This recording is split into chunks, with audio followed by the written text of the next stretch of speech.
இது புது நம்பரா இருக்கு? ஹலோ ஹலோ, யாரு? ஓ அண்ணன் பொண்ணுக்கு பர்த்டேவா? ஆமா, நீங்க யாரு? பொண்ணை பார்க்கணும், வீட்டுல பெருசா செலிப்ரேஷன் பண்ணணும்னு ஆர்வமா காத்துட்டு இருக்கீங்க போல. நீங்க முதல்ல யாருங்க? உங்களுக்கு என்ன வேணும்? எவ்வளவு ஃபீல் பண்ணாலும் குழந்தை உன் வீட்டுக்கு வராது.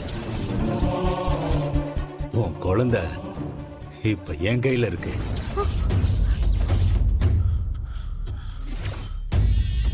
ஹலோ, யார் நீ? என்ன சொல்லிட்டு இருக்க? பதட்டப்படாதீங்க. என்ன, அந்த குழந்தையோட அம்மாவுக்கு கால் பண்ணி குழந்தைய கூட்டிட்டு வர சொல்லிருப்பீங்களே, அவங்களும் இதோ வரேன் அதோ வரேன்னு சொல்லிருப்பாங்களே. அதுக்கு காரணம் வேற ஒண்ணும் இல்ல. குழந்தைய அவங்க கிட்ட இருந்து நான் கடத்திட்டேன்.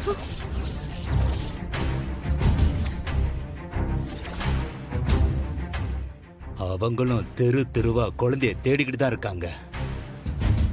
அவங்க கிட்ட பைசா தேராது, அதான் உனக்கு அடிச்சேன். உன் அண்ணன் பொண்ணு மேல உனக்கு கொஞ்சமாவது பாசம் இருந்துச்சுன்னா ஒரு 5 கோடி ரூபாய் பணத்தை பேக்ல போட்டு நான் சொல்ற இடத்துக்கு கொண்டு வந்து கொடுத்துரு. ப்ளீஸ் தியாவை எதுவும் பண்ணிடாத. எனக்கு பெருக்க ஒரே ஒரு உறவு தியா மட்டும்தான். அவளை ப்ளீஸ் விட்டுரு.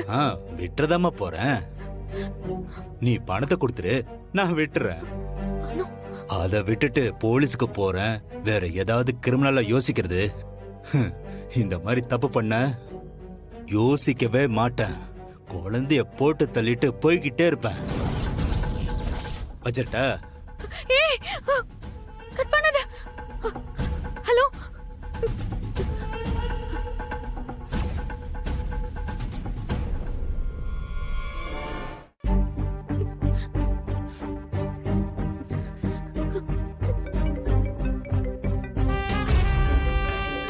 வருவன் தெரியும். ஜெகன், பேபி என்னாச்சு? பேபி எது கலவர?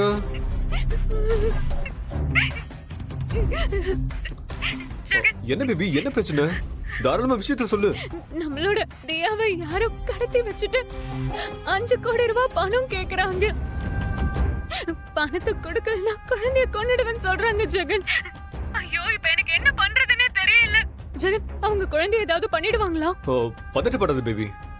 இந்த மாதிரி கிரிமினல்ஸ்லாம் குழந்தைய கடத்தி வச்சிருக்காங்கன்னா பணத்தை கொடுத்தா விட்டுருவாங்க. மோனி,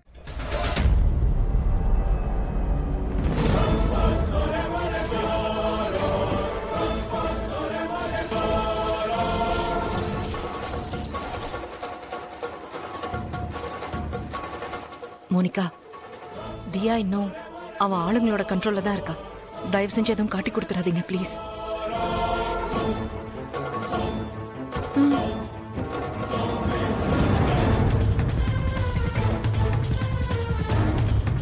நீ எங்க போயிட்டு இருக்க?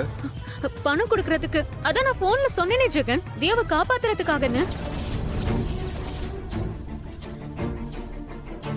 சரி, நானும் கூட வரேன்.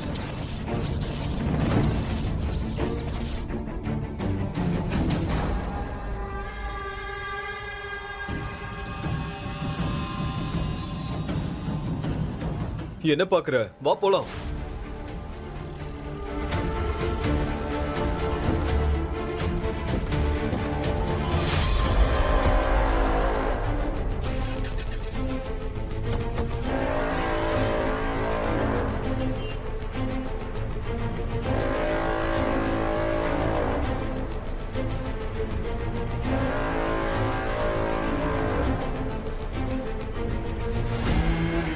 என்ன துளசி மேடம், இதான் நீங்க குழந்தைய பாத்துக்கிற லட்சணமா?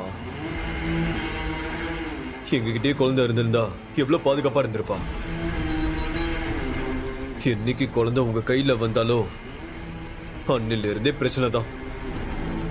எங்க நிம்மதியும் போச்சு, குழந்தையோட சேஃப்டியும் போச்சு.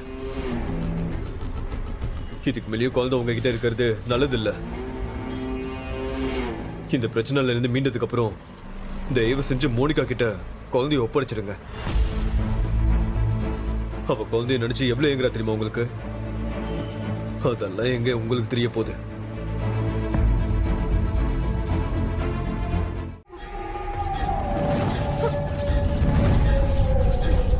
Monica Monica Monica. என்ன மோனிகா? ஆமா, நான் தான் கொலை பண்ணேன்.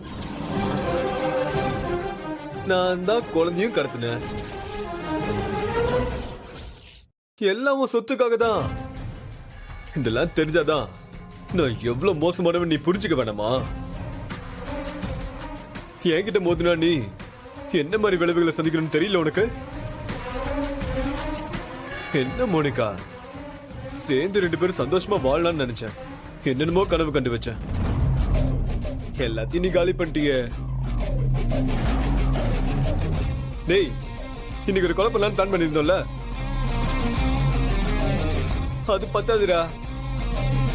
இந்த சனி பொண்ணு தனியா போகுதுன்னு சொல்றாங்கல்ல, இன்னைக்கு சனிக்கிழமை வேற.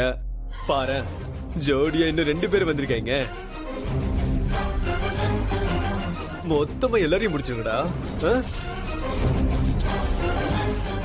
இந்த கிரைம் ரேட்டை குறைக்கலான்னு பார்த்தா விட மாட்டீங்களே. சச்சா ஜெகன், வேண்டாம். மரியாதைய குழந்தைய எங்க கிட்ட ஒப்படைச்சிரு.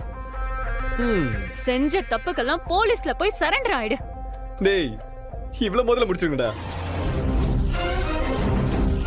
அப்புறம் ஏய் மோனிகா என் டார்லிங், ரொம்ப லவ் பண்ணி வேற கல்யாணம் பண்ணிருக்கோம்.